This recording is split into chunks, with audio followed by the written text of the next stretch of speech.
Bismillahirrahmanirrahim. Alhamdulillahi rabbil alamin. Wassalatu wassalamu ala asyrafil anbiya'il mursalin Sayyidina Muhammadin wa ala alihi wa ashabihi wa atba'ihi ajma'in.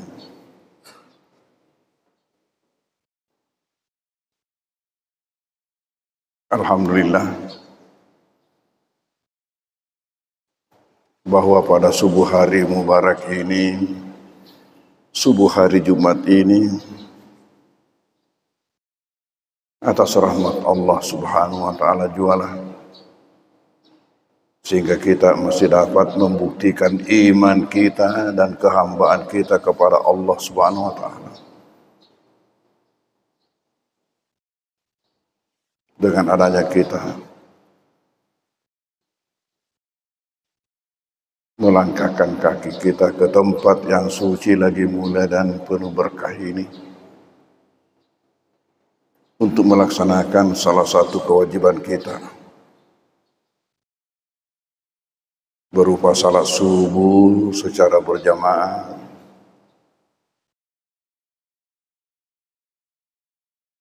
di masjid kebanggaan kita ini.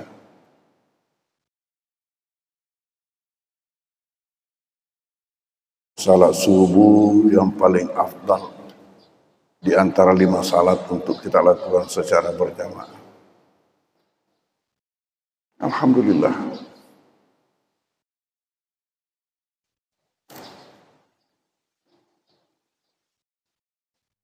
Ini semua suatu kesyukuran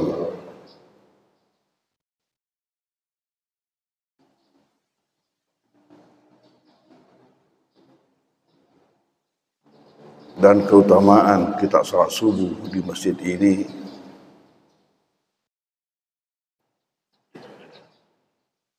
pertama, mungkin di sinilah paling ramai.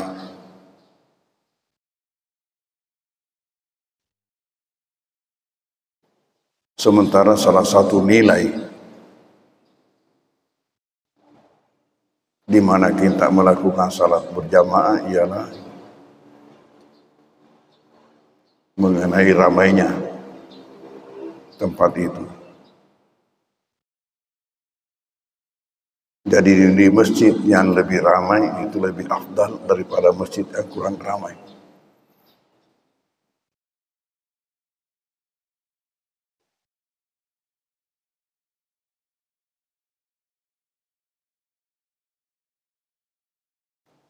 Juga penilaian mengenai jarak rumah kita dengan masjid.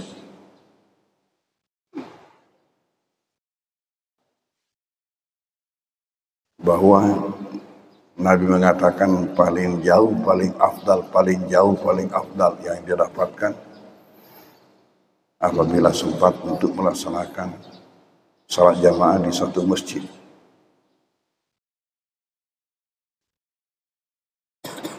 Ditambah lagi dengan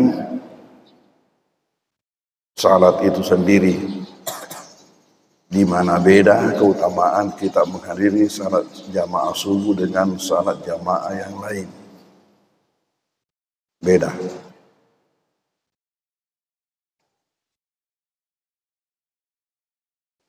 Hadirin hadirat, ada sedikit koreksi saya terhadap protokol kita,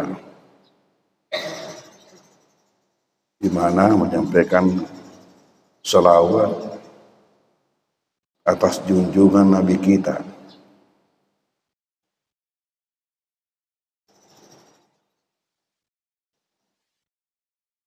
Semestinya selawat atas junjungan kita, Nabi besar. Kalau atas junjungan kita, siapa yang di atas junjungan Nabi? Allah. Coba, junjungan Nabi dengan junjungan kita, itu Nabi Muhammad junjungan kita. Bukan kita bersalawat kepada junjungan Nabi, tapi kita bersalawat kepada junjungan kita, Nabi besar Muhammad SAW. Ini ya, suatu kehilafan yang tidak disengaja tentunya, tidak disadari. Kemudian, tempoh hari saya pernah barangkali menyampaikan bahwa ada rencana berangkat haji tahun ini. Ini tidak jadi. Gara-gara itu mau menggunakan perodah, di mana pemerintah Saudi tiba-tiba menutup perodah. Jadi lebih baik tidak ke Jakarta menunggu visanya keluar baru kembali daripada di sini saja menunggu berita. Begitu mengatakan bahwa perodah ditutup, ya sekali dibatalkan saja keberangkatan. Hadirin hadirat berkaitan dengan kurban.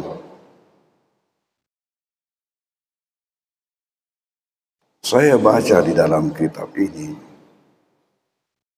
kepada siapa yang kena untuk berkurban.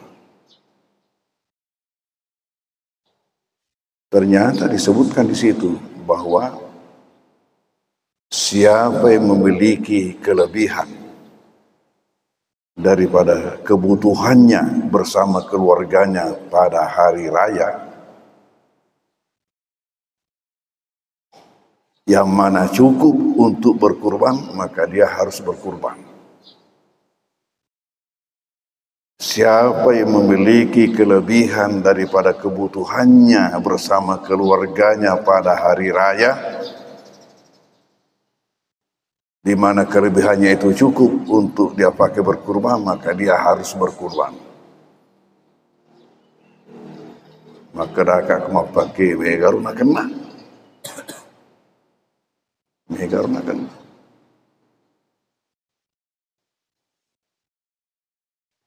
Karena tadi disampaikan dimulai. Barusan subuh ini saya mendengar dimulai. Kalau sebelumnya itu tidak ada menyebutkan dimulai. Hanya menyebutkan 2.100.000 atau 2,1. Sekarang ini dimulai berarti ada lagi di atasnya itu. Tentu kalau lebih besar lagi sapinya, tentu harganya lebih besar pula. Memang suatu hal yang logis. Malah ada masjid di mana saya berikan pengajian, ya ada menyebutkan 2,7. Wah, berarti sapi jumbo itu. Kalau 2,7. Dia berikan pangkat, ada juga 2,2, ada juga yang 2 pas. Tapi yang mengkhawatirkan ini yang di bawah 2. Jangan sampai tidak mencukupi syarat.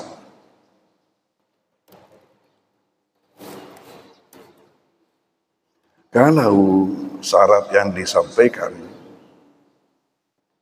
bahwa untuk daging, untuk kambing kita, bukan domba, kambing dengan sapi itu harus memiliki usia 2 tahun plus dari segi usia. Kemudian dari segi fisik, Nabi di dalam salah sebuah riwayat menyebutkan arba'un la tajuzu fil adahi. Ada 4 cacat yang menyebabkan tidak boleh dijadikan kurban. Tadi ini kalau sudah sampai usianya 2 tahun plus, kambing atau sapi itu dilihat lagi kesempurnaan fisiknya. Nabi ada menyebutkan ada 4 cacat. Apabila salah satunya itu ada pada hewan yang direncanakan dikurbankan, maka tidak boleh dijadikan hewan kurban. Apa itu al-aura al-bayinu auruha? Pertama, yang buta sebelah matanya.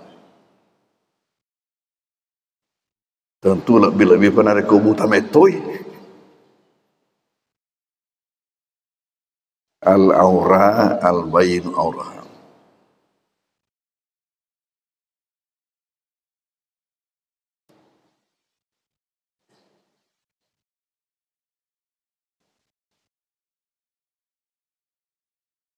Yang kedua, wal maridatu al-bayinu marduha. Ialah yang sakit. Dan jelas sakitnya ini.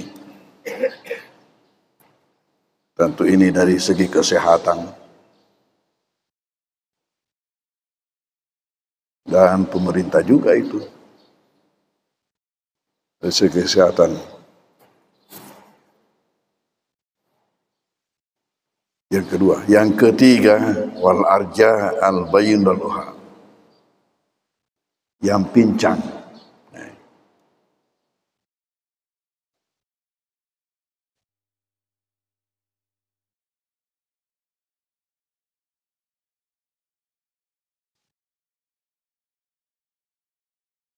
Dan yang keempat, wal kasir awil ajafa allati tan la tuqi.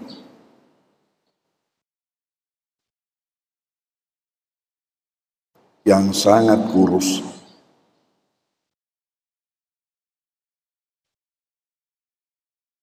Yang tidak ada lemaknya. Dek gagalun rakna.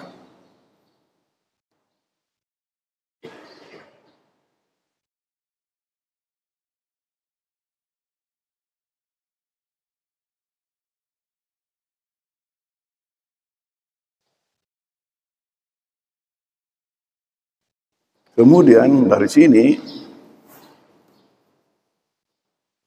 ulama mengambil kesimpulan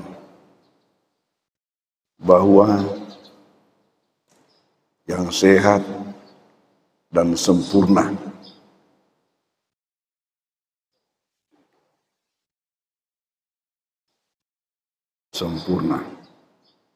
tidak ada cacat.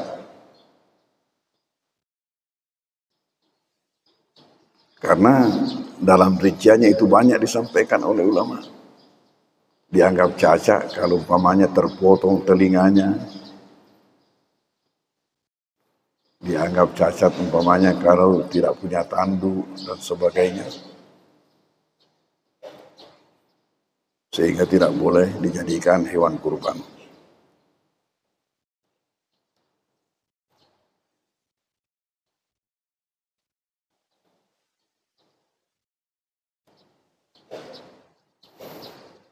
Kemudian waktu pelaksanaannya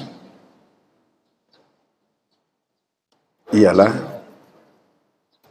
setelah selesai salat Id dimulai,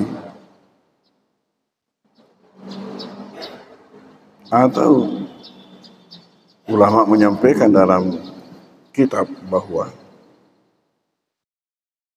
apabila sudah cukup waktu di mana pelaksanaan salat Id, umpamanya berapa menit khutbahnya, berapa menit salatnya,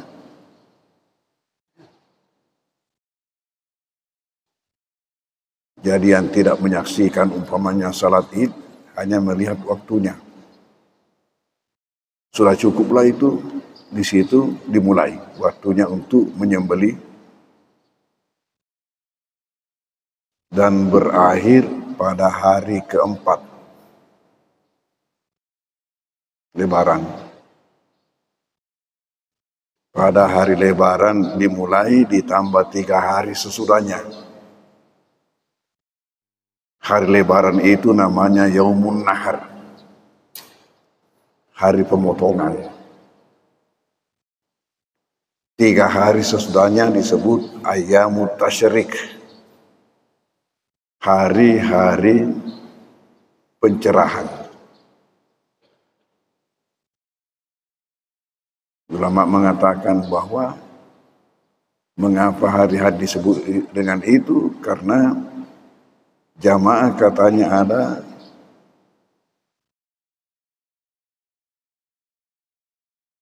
mengeringkan daging-daging kurbannya, dikeringkan di cerah matahari.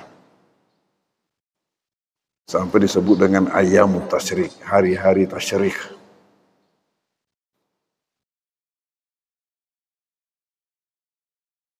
Di sini biasanya jamaah mengeringkan itu hati unta untuk dikasih makan, katanya itu anak cucunya kalau pulang. Buat apa? Katanya ini obat. Obat supaya anak itu tidak nakal. Karena unta itu patuh sekali. Saya pernah membawa jamaah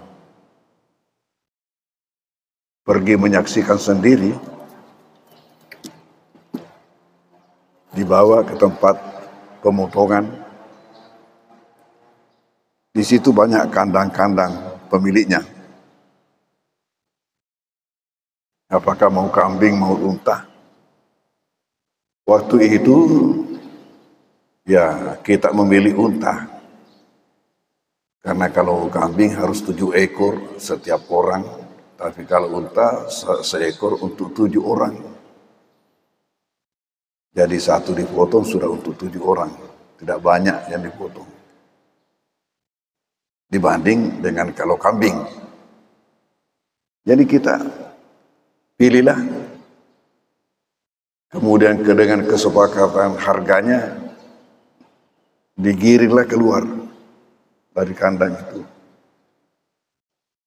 Bergerombol-gerombol. Polisi gopo-gopo ya roh. Dibawa ke satu tempat untuk disembelih. Tiba di tempat itu tukang jaganya hanya jalan keliling-keliling. Putar-putar. Lalu mana yang dianggap sudah cocok dia punya stand, tempat berdirinya, didekatilah, lalu dicungkil lehernya. Hanya sekali saja dicungkil. Jadi dipotong berdiri, tidak pakai tali, tidak ada apa-apanya. Ya, maka berjogetlah itu, tersembur darahnya keluar. Berjogetlah, baru jatuh. Ya, jalan terus lagi itu anunya. Jangan nama cenek. Coba lihat. Lalu yang lainnya kok ini tidak lari. Menurut Tommy tetok konrona. Berdiri tempatnya. Akhirnya habis satu-satu di situ semua dalam satu tempat. Sampai jamaah mengatakan, ya seolah-olah memang disiapkan dirinya untuk kurban. Sama nametona fasadia alena ifancaji karoba. Nah inilah sampai jamaah biasa itu. Dan sekarang ini ada mukimin di sana itu, yang banyak-banyak itu saya lihat orang Madura. Anak-anak muda, usia-usia seperti mahasiswa usianya. Nah, itu yang sudah menyiapkan itu. Biasa naik di mobil kita, di bus menawarkan itu. Hati unta. Ya, itu dijual. Praktis juga itu. Tapi yang lucu,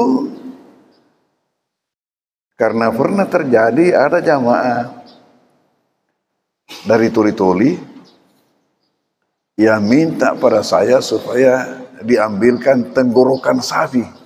Tenggorokannya, karena kak lele itu ya biasa hatina nasrul melot, nah itu sudah ketigerokna. Ya kenapa kamu ini yang diminta tenggorokannya? Katanya apa? Untuk dijadikan obat asma. Pak Bura mesek nasa dek tu gagal unta mesek. Dek tu gagal unta foso, tidak ada unta itu yang ya. Jadi saya upayakan untuk bawakan kepada dia.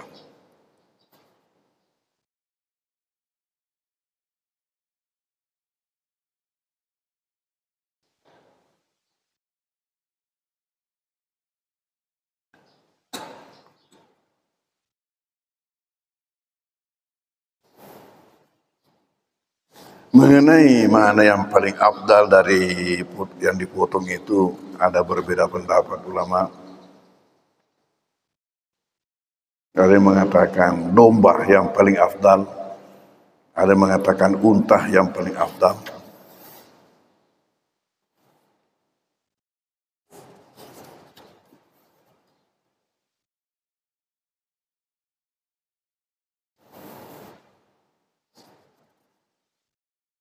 Kalau di sini kita tidak ada pilihan, ketuanya ada dua.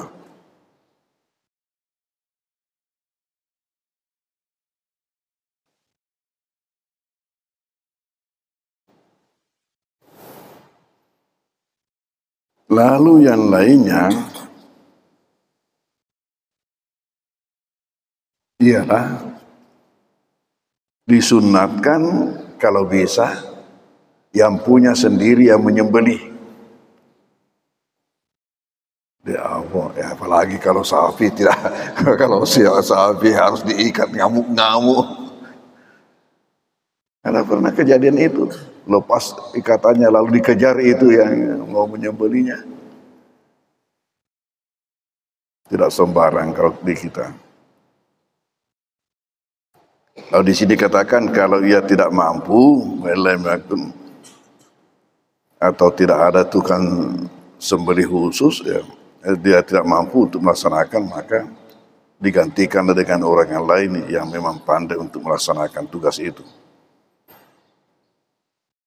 Tetapi kalau demikian, ia tetap disunatkan untuk menghadiri pemotongan itu, untuk sama-sama ya takbir. Kemudian dalam pelaksanaan pemotongannya, maka ada 5 hal yang disunatkan dilakukan, ialah pertama, hewan itu menghadap ke kiblat.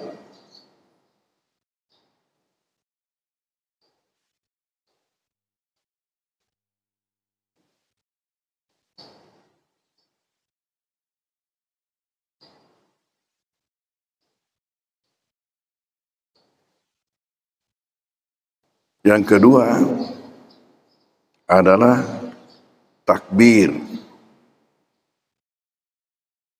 Yang ketiga, membaca selawat.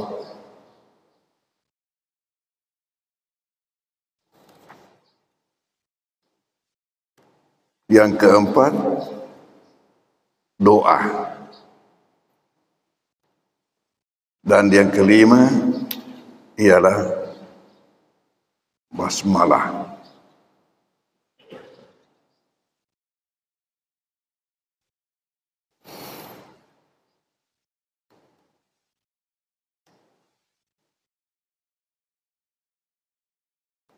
Lalu di sini disampaikan oleh guru besar kita yang dibaca Nabi waktu menyembelih kurbannya. Beliau laksanakan sendiri 2 ekor kibas atau domba besar yang putih. Memang domba itu banyaknya yang putih, domba itu.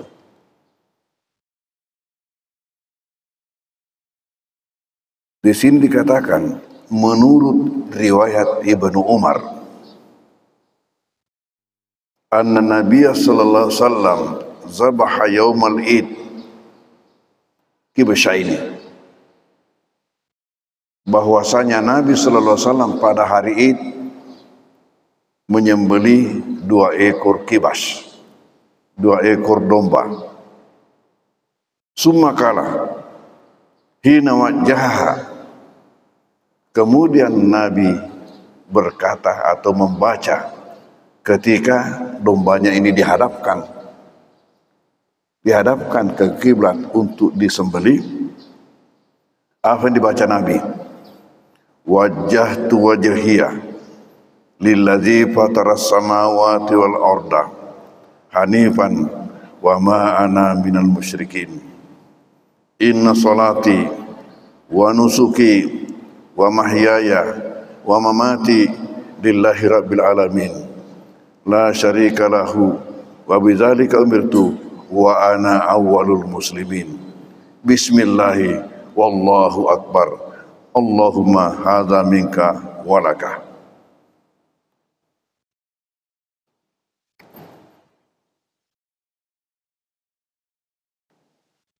Ya para mosok dengar wajah tu aja ya ngasawa falata tukang masuk pajak ya. Ya miro sisa ditambah di belakangnya itu.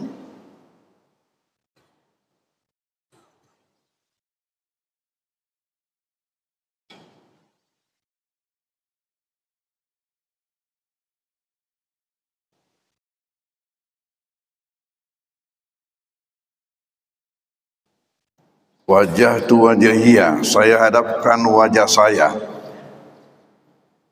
Lilladzi fataras samawati, kepada yang menciptakan langit wal arda dan bumi, hanifan dengan luhur.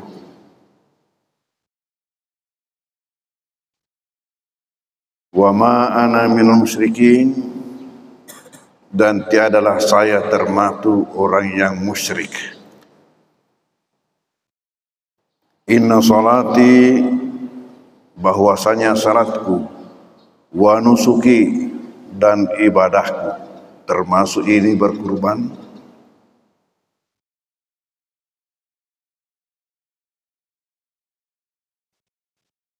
Di sini ada kata wa nusuki, wa mahyaya, hidupku, wa mamati, matiku, lillahi, semuanya itu buat Allah, Rabbil alamin, Rabb atau Tuhan alam semesta. La syarika lahu,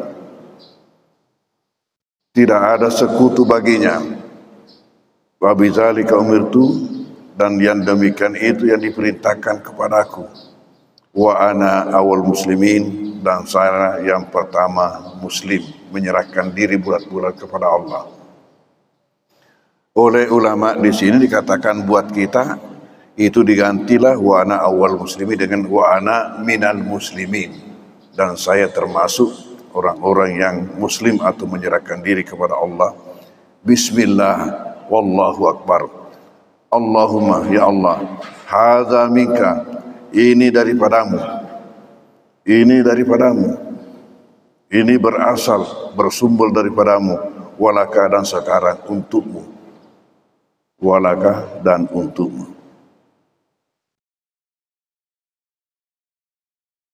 Fa'in kana ba'da izin, apabila ia berkata sesudah itu, Allahumma taqabbal minni kama taqabbalta min Ibrahim khalilik fahsanu.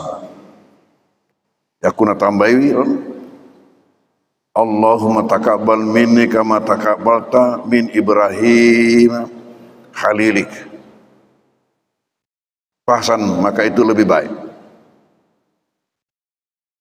Wa in iktasara ala tasmiyah faqad tarakal afdal, dan apabila ia meninggalkan membaca apa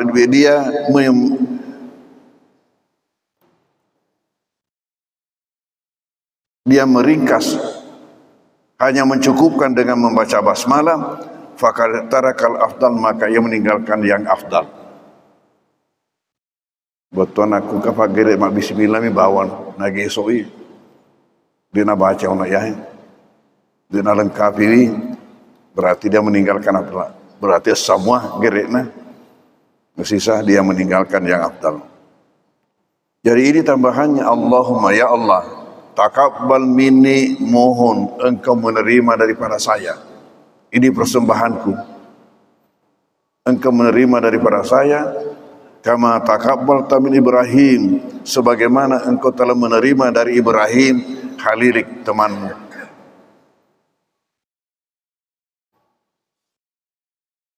Nabi Ibrahim diberi gelar Khalilullah, Khalil, selauna puangnya, luar biasa. Kalau Nabi kita Habibullah, kekasih Allah. Kalau Nabi Musa diberi gelar dengan Kalimullah, yang bicara sama Allah.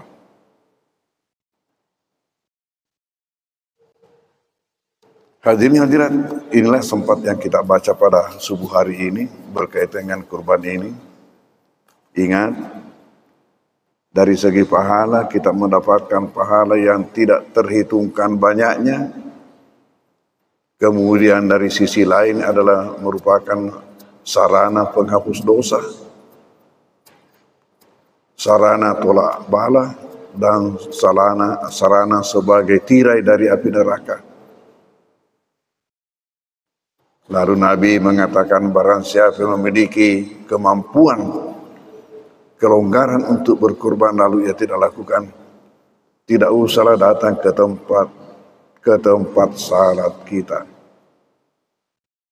Fala yahdur musallana, tidak usahlah datang ke tempat salat kita. Mudah-mudahan kita semua diberikan kemampuan dan keikhlasan untuk melaksanakan ibadah ini.